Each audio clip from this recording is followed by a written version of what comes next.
Welcome everybody. My name is Mike Tanzillo. For anyone that does not know me, I am one of the co-founders here at the Academy of Animated Art. I've been a senior lighting technical director at Blue Sky Studios for a long time. I've worked at Blue Sky for almost 12 years. October will be 12 years. I am lighting on my 10th animated film, which is very exciting. So if you have any questions, let me know. What we're doing today, and what we're doing every Monday until it's done, is I'm lighting an animated scene from start to finish. And I'm kind of just taking you all through the process. If you're on YouTube, you can check out the previous episodes and see how we got to the point where we're at now. But I lost track of time, so I will go ahead and show you what I'm working on, because this has to do with you all as well. Just go ahead and share the screen here. So if anyone was watching last week's, on Friday, we did a lighting critique session, and we had a very talented artist post this model of a man just like sitting on a couch, and I really liked the scene. So we worked with her, and she's allowing us to use the asset. So I'm just kind of playing around with it, and I was setting up some of his subsurface stuff. So I was just kind of playing around with that. And yeah, so this is the illumination this is just like a little, not the best lighting so far, because I was just playing around with it. But yeah, you can see the asset here. So it's just a character sitting on a little makeshift couch. If I was more well prepared, I would have the final image set up. I can show you all that here very soon. Actually, let me just do it this way. You guys can see it. It's going to be a cool scene. I think it's going to be really exciting. So without much further ado, let's go ahead and hop into our scene that we've been working on. So let's set the project. We will go up into our animation, going to Remus Low. Oh, wait, not quite yet. Going to go into the Maya file, set this. Okay, now we're going to open this up and go with our last iteration. So today, full disclosure, we are going to be breaking out some render layers. Let's go ahead and take a look at what we had before.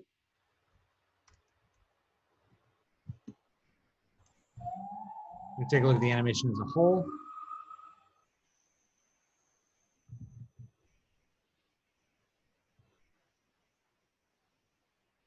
You in this house all alone. Who been taking care of me? I've been here for you. Lost your guy. Okay, dramatic scene. We'll show the latest iterations. Just set that up. Our character here. All right. It's a little before now. Let's go ahead and open up our nuke file. Take a look. Yeah, so this is where we were going before. We were going to start, we kind of relit the character to get to this point. This was our reference. This is where we were going with it. Feeling pretty good about it. We relit it to get back to this point last week. Now what we want to do is we want to break it out into render layers. I'm going to render it out this week. Next Monday, we're going to sit down. We're going to comp the heck out of it. So we've got a handful of lights. We've got our camera set up. We've got let's go to our overall staging so you can kind of see what's going on. We've got the area light outside the window, a couple of rim lights, fill light, a couple of spec lights bouncing around. We added some extra geo. Now, the reason why I want to break this out into layers is for two reasons. Number one is if we're going through this, we'll see that the foreground is, let me go and mute this. We've got the character is moving quite a bit, and he's sitting at a table, and the background only shifts slightly, like from here to here. That's really all it moves. So one of the things I look for when I'm lighting is the opportunity to optimize the render. And by doing that, the easiest way to do it is to look for locked off cameras. And if you have a locked off camera, what that means is I only need to render one frame back here, and then we don't have to worry about noise. We don't have to worry about rendering at the rest of the scene, especially in a scene like this where we're not seeing a shadow cast on the environment. We only have to worry about him, the chair, the table, and the foreground elements for him. Now the background, because the camera does move slightly there, what we want to do is we want to lock it off before and after, and like so, we can lose about 7 or 8 seconds of rendered footage, which may not sound like a lot. It may sound like it's a little bit tedious because there's some extra work we have to do in the comp. But if we're talking about saving 7 seconds at, let's just make math easy, 30 frames per second, that's 210 frames we don't have to render.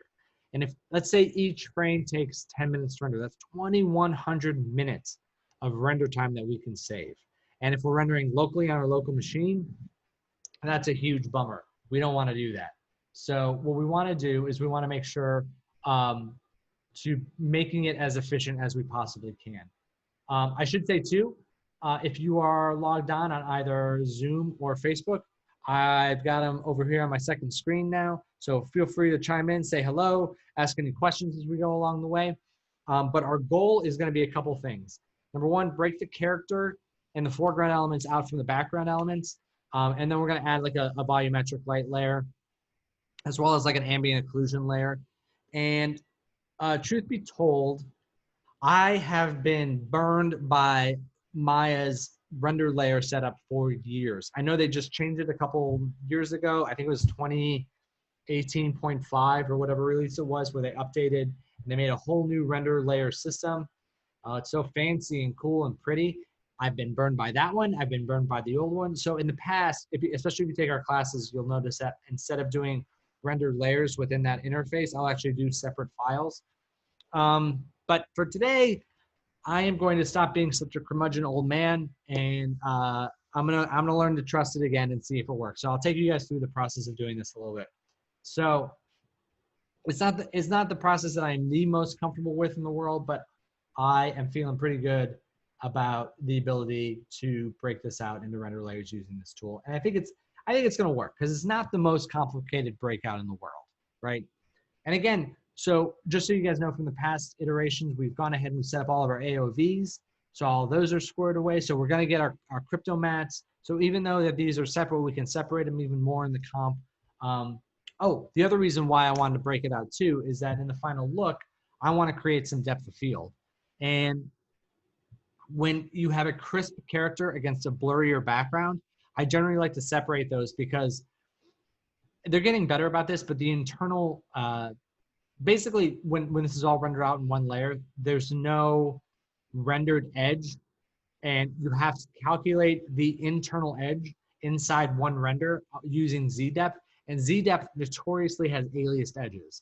So by rendering them separately, and I'm able to blur the background a little bit, I'm able to use the actual rendered alpha edge of the character, which makes it nice and crisp. I don't have to worry about any weirdness or any funkiness going on there. I can just like straight up, I know that the alpha is clean on the edge. So that's my second motivation there. Okay, so let's break out some layers. So the first thing that I always want to do when I start breaking out layers is I want to make sure that I just save the current iteration of the render.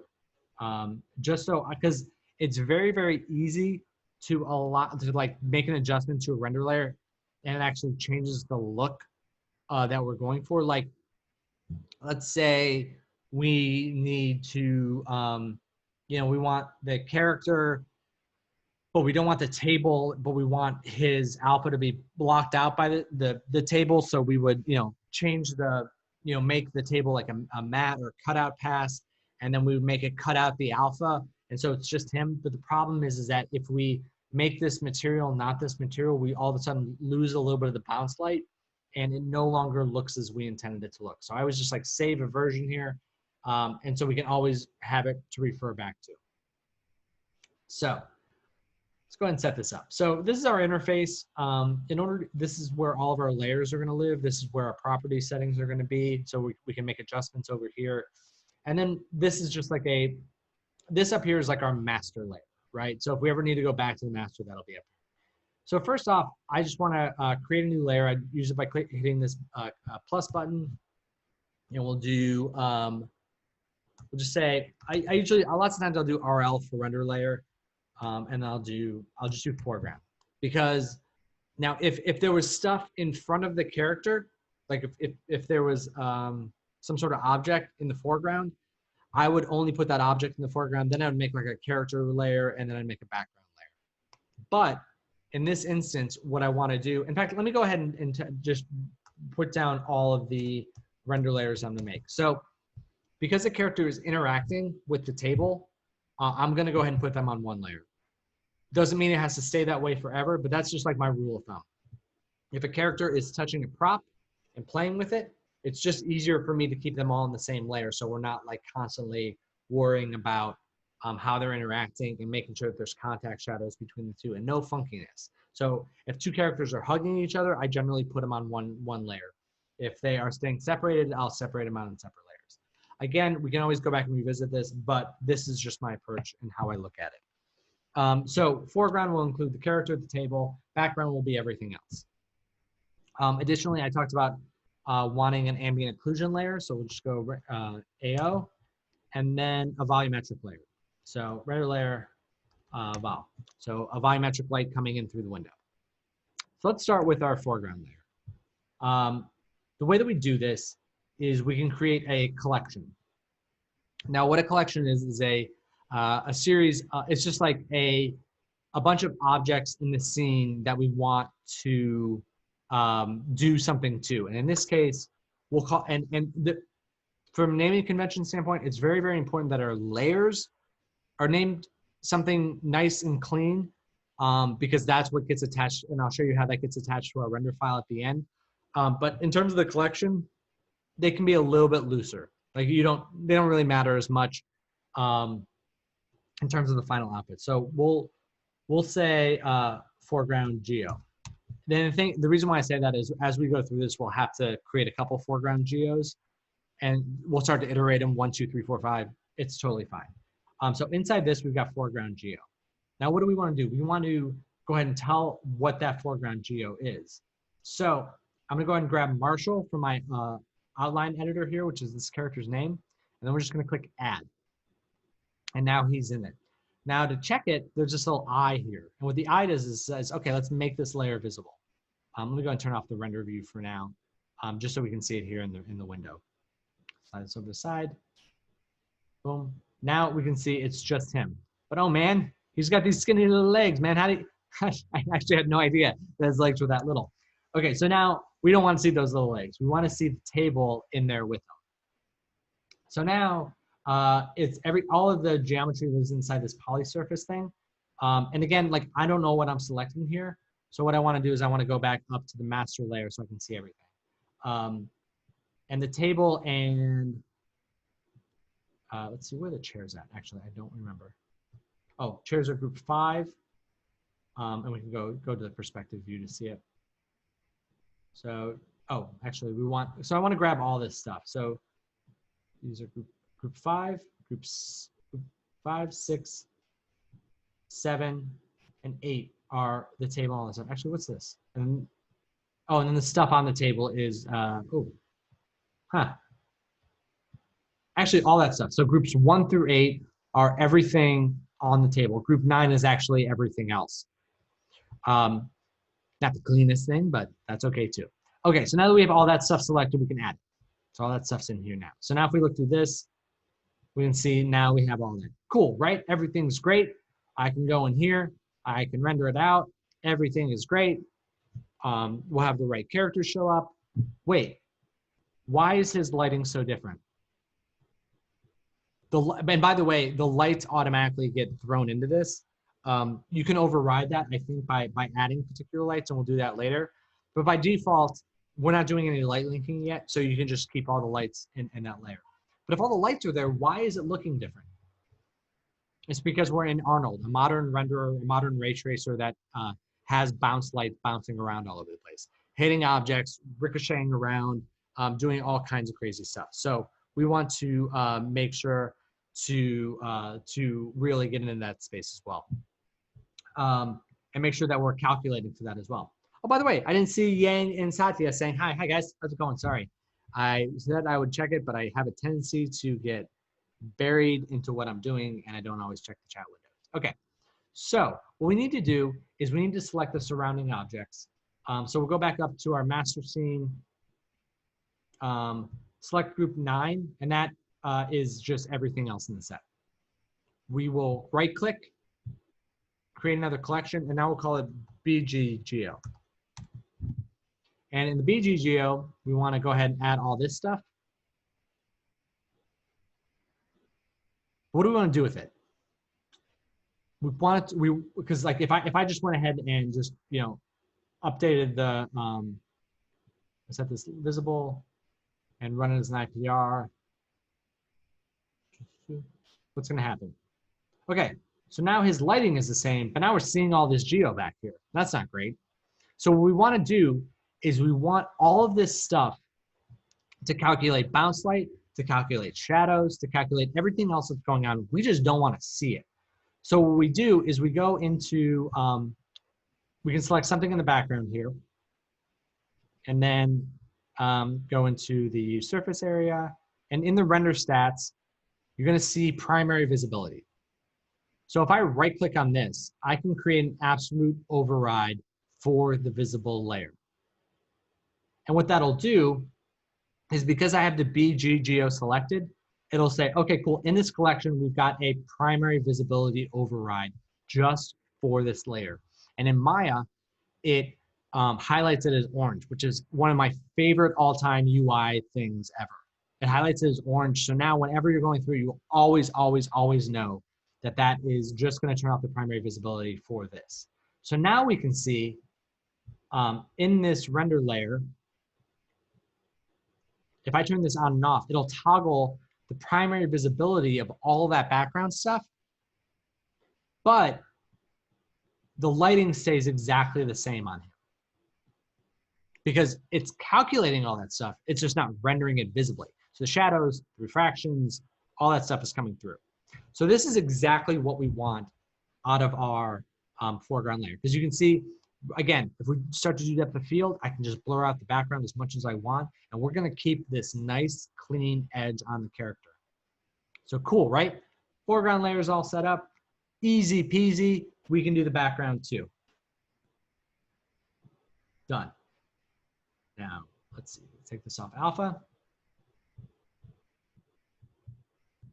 RGB. Okay, now let's go into the BG. We're gonna do pretty much the same thing, but opposite.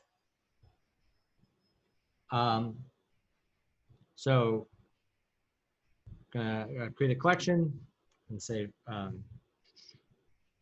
foreground geo. And like I said, because we created a foreground geo up there, it won't, it's now, it duplicates it and says it's 1.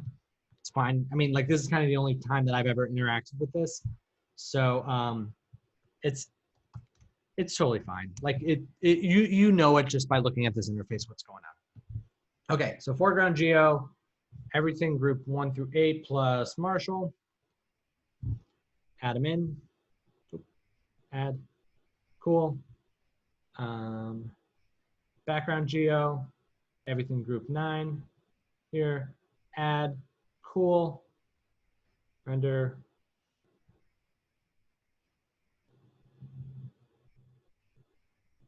Let's go ahead and update this. We'll go ahead and look through the render layer BG. See what we got.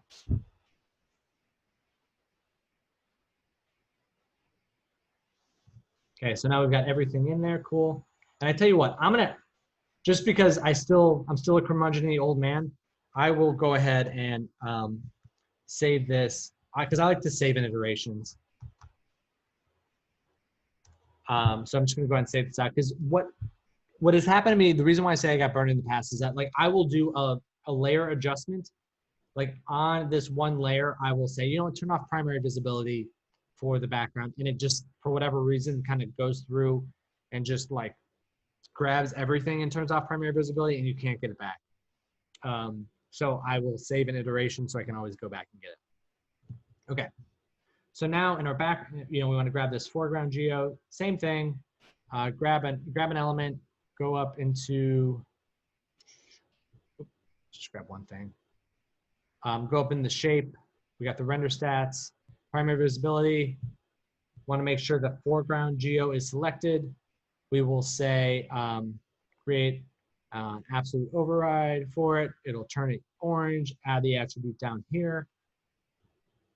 First, we'll go through a spinning mouse thing for a little while. Hopefully it doesn't crash. Yay, it didn't crash, I don't think. Now we can select this. All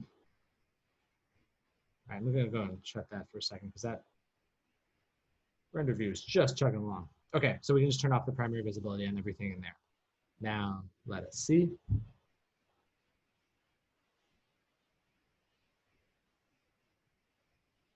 Cool. Okay, so now everything is rendered out. It looks the same.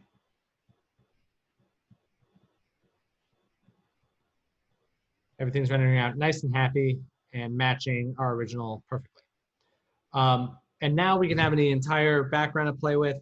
So one of the things that I said before was that, we want to limit the frame range that's being rendered. So the way that these work is that when it comes time to render out and you go up to render sequence, it'll write out all of these layers individually. Now, the only way that we can save render time on this BG is if we limit the frame range that it's rendering. So we found out that, we can take a look at this here for just a second. Close this, close this. I figured this out earlier that just from looking at it, like the background starts to move around frame like 85 and it settles again around frame 120. Actually a little bit earlier than that. So like, I think we can go from frame like 85, let's say 80 to 110. And we only have to render 30 frames as opposed to 290 frames. But how do we do that? How do we render out just a little bit on the, how do we render out just those frames for this layer? So let's go ahead and open this back up.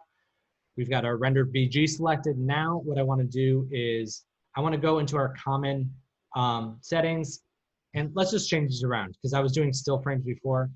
Now we want to do the full frame range, frame 1 to 291. We want to change this, and the way I do this is you can see up here how the file name is being saved out.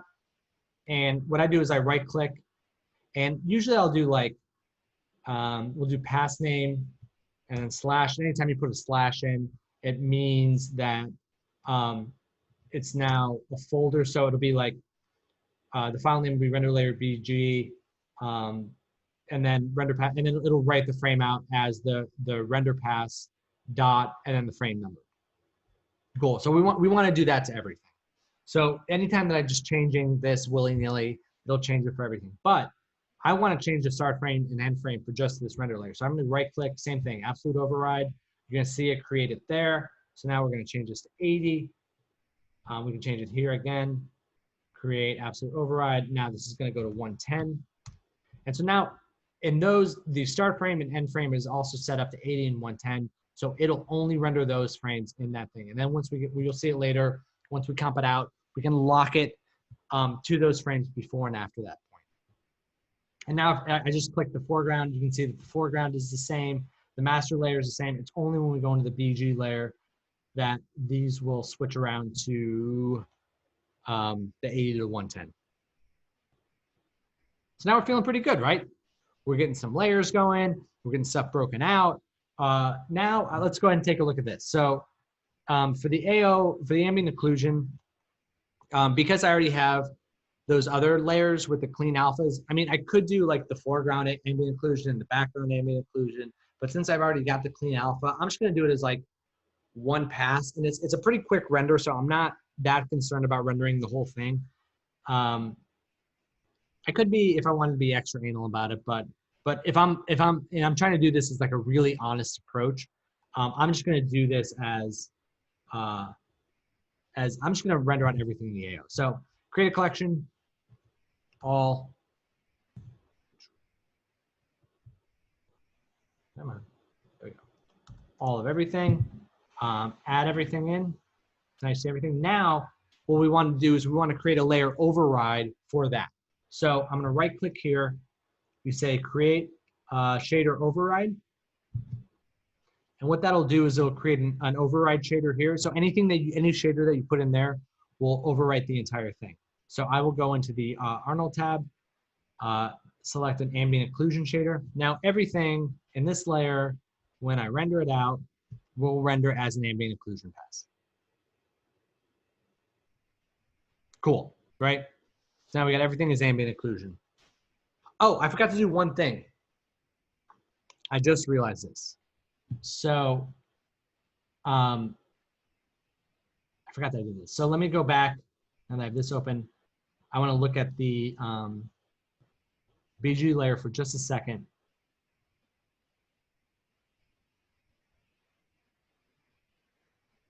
And one of the things, and this is something I'm going to change universally, is if you look back at what we're doing, like I want to create this nice bright blowout area back here.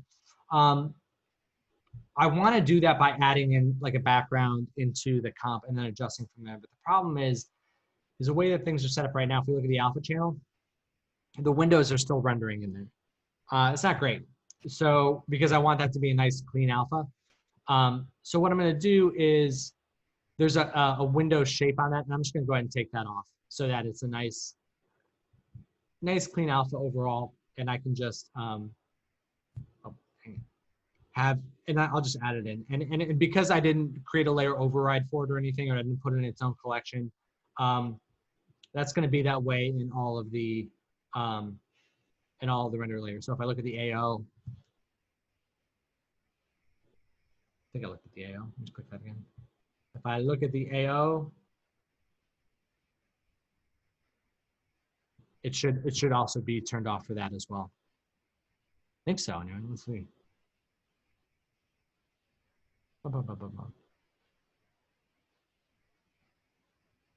Come on. There we go. Yeah, so it'll be turned off for that as well. So I can just add that over white or something in the final image. So the last thing that I want to do is the volumetric light. So for this one, I definitely, this is the one that scares me the most because there's a lot that can go wrong with it. But it's fine. We're brave. We're going to do it. So starters, the main thing that I want to do is I want just a feeling of volumetric light coming in through this window. So the main thing that I want to do is, I want to go into the volumetric layer, grab everything because I want it to kind of affect everything. Create a collection. All again. Add these objects. Okay, so now everything's in our scene. We got all the lights filtered in here. Everything's going great. For my volumetric, the way I want to do it is I want to go into my render tab. And under my render settings, I want to create an AI atmosphere. So I can create a layer override for the visible layer here. Cool, turns orange. I can, and you can see it here too. So if I go in here, it's the same thing. I can just, in this area, add in an AI atmosphere volume. There it is. Cool. Cool. The other thing that I don't want to do is, because again, I'm still looking at this layer, is I don't want anything in this scene to contribute to the color. I just want these objects to cut out. And so it's just like the volumetric light passing by them and them just creating shadow from it. So I don't want any of their actual light or value color in there. So what I'm going to do in this is I'm going to create a right click. Oh, in this one, right click and create a shader override here. And now instead of creating an ambient occlusion, I want to create a just an AI matte layer. And in this, we can check it out over here. I want the color to be black. I want the opacity to be white. So now it's like you can see like everything's still in the alpha channel, but just the RGB, nothing is showing up yet. And the reason why nothing is showing up yet is because in our atmosphere, we haven't given it any density yet, because by default, it's like nothing. So just to make sure it's working, I set it at 0.1, and wow, that's a lot of density. So we'll go 0.01. That's fine for now. We'll play around with it here in just a second. So one thing that we're seeing is this light, because again, all the lights are kind of added in by default. So one way of adjusting that is to go into the light shape node, and then you can just, that work? Right click, right click. I was gonna try and right click and create a layer override there, but instead I'll do it from the exposure, create absolute override, and just turn that down. Nothing, so the window light isn't affecting it. And what we're seeing here is the screen left, I guess screen left spec light that's showing. So we will go ahead and turn off the exposure on that. And so now that little dot goes away. We're already over time a little bit, so I'm gonna go ahead and let's see.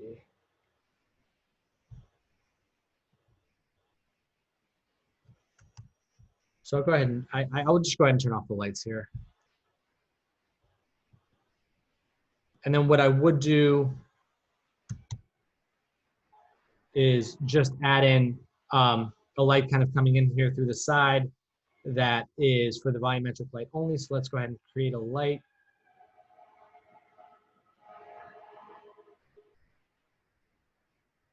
Let's go ahead and turn this off for right now, and we'll get that going in just a second. All right, so this spotlight is going to be our volumetric light. And we're going to look through this selected and show the light so I can see the edge. Shine it in through here. And by default, I want the exposure to be 0 because I don't want it showing up on any other layers. But for the purposes of this layer that we're on, I'm going to turn this up to, let's just say 15 for now. We'll give it a little bit of a radius. And then let's check this out. Let's see how this is doing.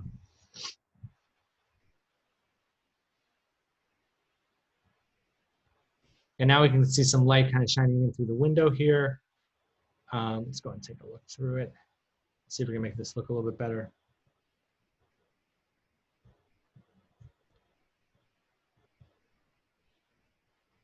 So now we got light shining through it, but we want it to be a little bit stronger than that.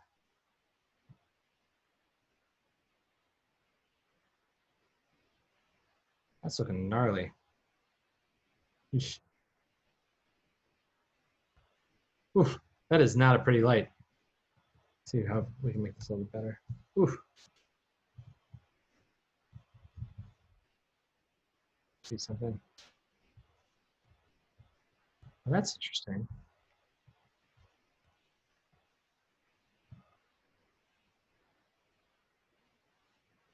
Let's see if this might actually. So we've got a bigger light, and the second it goes outside this window, I wonder why.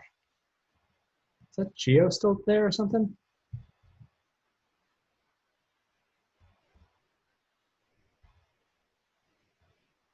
There we go. Okay, so that's, all right, so that's looking a little bit better. Let's see if we turn up the intensity of this light a little bit.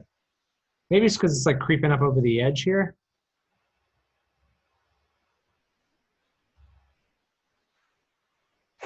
That's feeling pretty good. Okay, let's go back into our render layer here. Adjust this. Turn up our attenuation so it gets a little bit darker.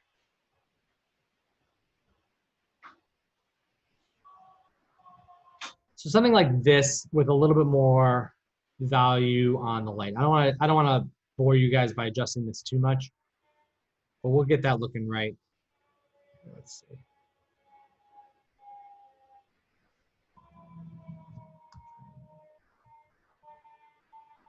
See if we get a little bit closer.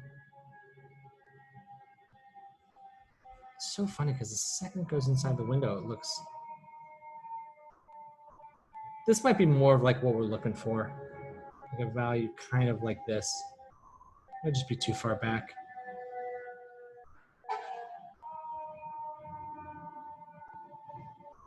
Yeah, so something like this. And that way we can have like a nice volumetric light that's falling off. We can adjust this value in the comp. We can like, you know, I usually don't add too much color to it in the base renderer, just because I usually add the color in the comp from there. But that's basically how I would set that up. And now to go through it, our render layers are, and let's hope upon all hope that they all stay together nice and clean. We've got the volumetric. We have an ambient occlusion, but we're now looking through outside the window, man.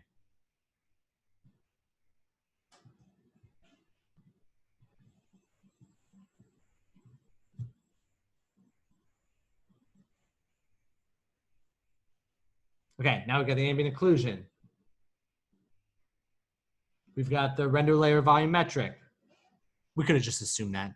I shouldn't have had to click that. Okay, we've got the BG. Let's make sure the BG is still looking dope.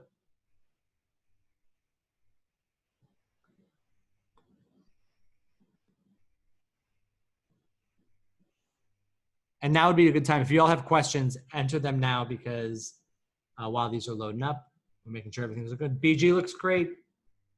And finally, the foreground.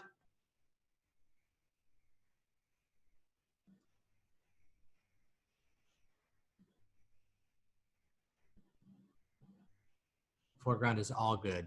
So we are all set up. We got our render layers all ready to go. And again, we've got our AOVs set up. And if at any point, like you're worried about file size or anything, you can go into your AOVs and turn them on and off for certain layers. So that's where we are with it. We're gonna go ahead and, oh, we got some chats over here. Let's go ahead and stop sharing the screen, and I can take a look at your guys' questions here. Amy says, hey, Mike, this is very useful. I haven't used render layers since my 2009-2010 in my university course. I always found this very overwhelming, especially with setting up what was needed on each layer, e.g. beauty, AO, and how you put them all together. Thank you. Yeah, you're very welcome. It's a couple things. It's one, it's just getting used to it. Everyone is always looking for the one button click solution, right? And the old render layer had that. It was like preset layer overrides. I just need to click this thing and everything's great. And all it does is flip a bunch of switches behind the scenes that you don't know what's going on. And it ends up breaking stuff. So what I found is that, like, if you just like sit back and you're like, what do I need? And you only know that by going through experience of this and like watching other people work, which is one of the reasons why I did this. And it's only because I've done this enough times where I know what I'm going to need going forward. And I've seen it enough times when I'm like, you know what, the lighting of this looks dope. I'll just render it all out in one pass. I'll just need to make minor tweaks. That has never, ever worked out for me. It has only worked out for me to get other people to yell at me who are trying to go back into my scene. Like a compositor will have to do something after the fact. And like, dude, why did you render everything? This is like early in my career. So around the 2009, 2010 time period. And it just gets me yelled at. And I see now why. Do studios still use ambient occlusion? You can.